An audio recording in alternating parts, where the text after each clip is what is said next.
ပိုင်းလေးမှာတော့ပြိုင်ပွဲဝင်အားလုံးစာမိုးပွဲစစ်စာတူနောက်ကိုလိုက်နေရပြီး2 နာရီလောက်ကြာနေပြီမလို့ပြိုင်ပွဲဝင်တချို့ကတော့ခြေကုန်လက်ပန်းကြားနေခဲ့ပါတယ်။ဒါကစာမိုးပွဲရဲ့ရည်ရွယ်ချက်ဖြစ်တဲ့ပန်းနိုင်မသိပဲမျောလင်းချက်တစ်ခုတည်းနဲ့ရှုံးမပေးပဲစူးစမ်းတဲ့စိတ်ဓာတ်ကိုစမ်းသပ်နေခဲ့တာပါ။ကီလူဝါကတော့စကိတ်လေးစီးပြီးအေးလူလူလိုက်လာနေတာကိုလီယိုကတွေ့သွားပြီးမင်းညစ်တာပဲဆိုပြီးပြောတာနဲ့ကီလူဝါကလည်းစာမိုးပွဲစစ်ကနောက်ကလိုက်ဖို့ပဲပြောထားတာလို့ပြန်ပြောလိုက်တယ်။ဂွန်ကလည်းကီလူဝါပြောတာမှန်တယ်ဆိုပြီးထောက်ခံလိုက်တော့ကီလူဝါကသူနဲ့ရွယ်လူဖြစ်နေတဲ့ဂွန်ကိုစိတ်ဝင်စားသွားပြီးအသက်ဘယ်လောက်ရှိလဲလို့မေးလိုက်တယ်။ဂွန်ကလည်း12နှစ်ရှိပြီပြောလိုက်တော့ကီလူကလည်းသူနဲ့ရွယ်တူပဲဆိုပြီးစကိတ်ကိုတိန်းလို့ဂွန်နဲ့အတူပြေးရင်2 ယောက်သားမိတ်ဆက်လိုက်ကြတယ်။လမ်းမှာခြေကုံလက်ပန်းကျနေတဲ့သတင်းချက်လက်သမားနီကိုလတ်ကိုအာမိုရီညီကို3 ယောက်ကစိတ်တက်ကိုရိုက်ချိုးကြပြီးဒါကိုတော့လူတစ်ဖြက်စီရေးသမားတွန်ပါကပတ်စံပေးပြီးခိုင်းလိုက်တာပါ။အဲ့ချိန်လီယိုလည်းခြေကုံလက်ပန်းကျနေခဲ့ပြီးအရှုံးပေးတော့မယ်လုံနေတော့ဂွန်ကတွေ့သွားပြီးစိတ်ပူနေခဲ့တယ်။ဒါပေမဲ့လီယိုရဲ့ဟန်တာဖြစ်စဉ်တဲ့စိတ်ကြောင့်သူ့ရဲ့ဂျန်နမန်စတိုင်ကိုဆွန့်လွတ်ပြီးကိုင်နေကြတက်တာကြီးကိုချလို့ထပြေးပါတော့တယ်။ဂွန်လည်းလီယိုရဲ့တက်တာကိုငါးမြချင်းနဲ့လှမ်းယူလိုက်တာမို့ကီလူကလည်းဂွန်ရဲ့စကေးကိုသဘောကျသွားပါတယ်။ဝဝင်တော်တော်များများကခြေကုံလက်ပန်းကြားခံနေဖြစ်နေချိန်ပေါ့ပေါ့ပါပါပြေးနေတဲ့ဂွန်နဲ့ကီလူကညစာဝယ်ကြွေးကြပြိုင်နေကြတယ်။ကူကလည်းဘေးကအင်ဂျီချွတ်ကြီးနဲ့ပြေးနေတဲ့လီယိုကိုတွေ့တာနဲ့အဆင်ပြေရလားလို့မေးလိုက်တော့လီယိုက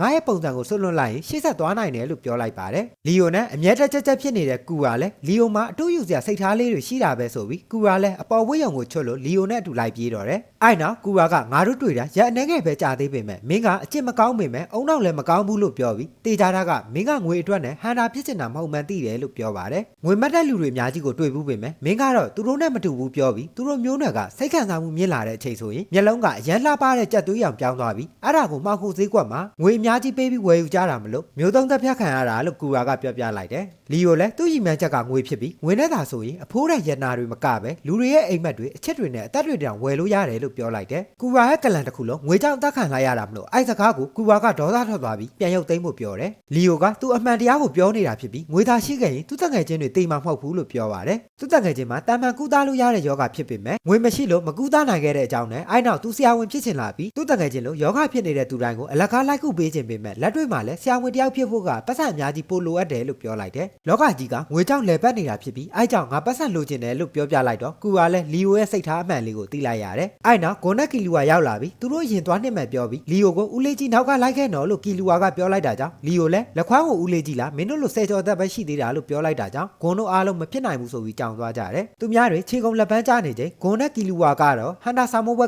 ကလွယ်လွယ်လေးမလို့ပြင်းကြကြီးဆိုပြီးပြောရင်ပြေးနေကြတယ်ဂွန်ကကီလူဝါကိုဘာလို့ဟန်တာဖြစ်ချင်တာလဲမေးလိုက်တော့ဟန်တာဖြစ်ချင်လို့ဝင်ဖြေတာမဟုတ်ပဲဟန်တာဆာမိုးဘက်ကအရန်ခတ်တယ်ကြားလို့အပျော်လာဖြေတာလို့ပြောပြီးခုကတော့လွယ်လုံးလို့စိတ်ပြတ်သွားတယ်လို့ပြောပါတယ်ဂွန်ကတော့သူ့အဖေကဟန်တာဖြစ်တာကြောင့်သူဟန်တာဖြစ်ချင်တာလို့ပြောတာကြောင့်ကီလူဝါကမင်းအဖေကဘယ်လိုဟန်တာမျိုးလဲလို့မေးလိုက်တယ်ဂွန်ကသူငယ်ငယ်တည်းကအဖေဖြစ်သူကထွက်သွားပြီးအတော်ဖြစ်သူနဲ့အတူနေရတာဖြစ်တာကြောင့်အဖေကိုဓာတ်ပုံထဲမှာပဲတွေ့ဘူးတာမလို့မသိဘူးလို့ပြောလိုက်တယ်အဲ့နောက်ဂွန်အဖေကအသက်12နှစ်အရွယ်မှာတည်းကဟန်တာဆာမိုးပွဲကိုအောင်ခဲ့ပြီးဂွန်ကိုမွေးပြီးတဲ့ကကျွန်းကနေထွက်သွားတာမလို့သူနဲ့အတူမနေပဲဘာလို့ဟန်တာဖြစ်ဖို့ကိုရွေးသွားတာလဲသူသိကျင်တယ်လို့ပြောပြပါတယ်အဲ့ချိန်မှာပဲလှိုင်ကောင်းအဆုံးကိုလှမ်းမြင်ရတော့ဂွန်နဲ့ကီလူကလည်းအမြန်ပြေးတက်လိုက်ပြီးဘသူရင်ရောက်တဲ့ငင်းခုန်နေတာနဲ့ဆာမိုးပွဲစစ်ကြီးကတူတူရောက်တာလို့ပြောလိုက်တယ်ဒါနဲ့ဂွန်လည်းအစ်စ်နှစ်ဆာမိုးပွဲရောက်ပြီလားလို့မေးတော့မရောက်သေးပဲအဝေးကြီးလို့သေးတယ်လို့ပြောပြလိုက်တယ်အဲ့နောက်ကူဝါနဲ့လီကိုလည်းရောက်လာပြီးဂွန်ကိုဒါပန်းနိုင်ရောက်တာလားလို့မေးတော့ဂွန်လည်းမရောက်သေးဘူးပြောတယ်လို့ပြောလိုက်ပါတယ်ဆာမိုးပွဲစစ်ကြီးကအစ်စ်နှစ်ကိုရောက်ဖို့အတွက်စိတ်မြေတော်ကြီးကိုဖျက်ရမှာဖြစ်ပြီးတောထဲမှာညံရင်မြင့်မားတဲ့တတော်တွေကလူတွေကိုလှည့်စားဖမ်းဆီးစားတော့ကြတယ်လို့ပြောပြီးလှည့်စားခံရရင်တော့တိမ်မာပဲလို့ရှင်းပြလိုက်တယ်တောထဲကလှည့်စားတတ်တဲ့တတော်တွေကြောင့်လိန်လဲစိန်တော်လို့ခေါ်တယ်လို့ပြောပြီးသူ့နောက်ကတေချာလေးလိုက်ဖို့ပြောတယ်အချိန်မှာပဲလူတယောက်ထွက်လာကဆာမိုးပွဲစစ်ကအယောင်ဆောင်လို့ပြောပြီးသူကမှတကယ်ဆာမိုးပွဲစစ်လို့ပြောတယ်ပြိုင်ပွဲဝင်တွေတွေ့ဝေသွားချိန်အဲ့လူကဆာမိုးပွဲစစ်စာတိုးနဲ့မျက်နှာချင်းတူတယ်လူမျက်နှာနဲ့မြောက်ကိုပြပြီးသူတို့ကလူသားကြိုက်တာမလို့ပြိုင်ပွဲဝင်တွေကိုစိတ်မြေတော်တဲ့ဆာမိုးပွဲစစ်အယောင်ဆောင်ခေါ်ပြီးတတ်စားဖို့လိန်နေတာလို့ပြောပါတယ်အဲ့ချိန်ဟီဆိုကာကဆာမိုးပွဲစစ်နှစ်ယောက်လုံးကိုဖဲချက်နဲ့ပစ်လိုက်ချိန်မှာတော့နောက်မှပေါ်လာတဲ့တယောက်ကတေးသွားပြီးဆာမိုးပွဲစစ်စာတိုကတော့အေးစေးပဲဖဲချက်ကိုဖမ်းထားလိုက်ပါတယ်